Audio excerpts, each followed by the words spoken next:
In problem 3, I have 3x squared minus 10x plus 8 over x minus 2, and we're dividing by 3x minus 4.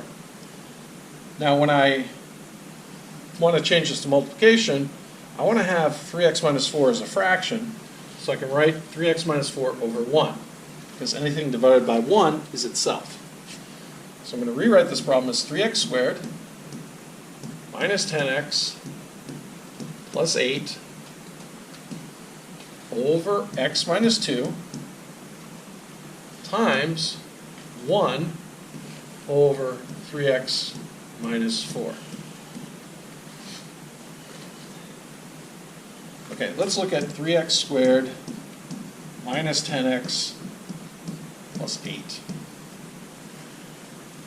I'm going to factor this using the AC method. So I'm going to take 3 and multiply by 8, and that will give me 24. Now I want to look for the two factors of 24 that add to the middle number, negative 10. So that's negative 6 and negative 4. So I can rewrite this as 3x squared minus 6x minus 4x plus 8. And then I can factor by grouping. So take this group here. The common factor here is 3x. And then we're left with x minus 2. So that's our common binomial here, x minus 2. And if I multiply negative 4 by x, I get negative 4x, and negative 4 times negative 2, that is positive 8.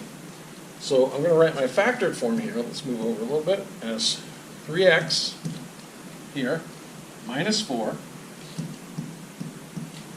times x minus 2. And we're going to multiply across, and if we multiply by 1, nothing changes here. So I'm going to leave off the 1 because I don't need to write it. On the bottom, we're multiplying x minus 2 times 3x minus 4. Now we want to cancel. So this x minus 2 cancels with this x minus 2. And this 3x minus 4 cancels with this 3x minus 4. And everything is canceled out, so we are left with our solution, which is just 1.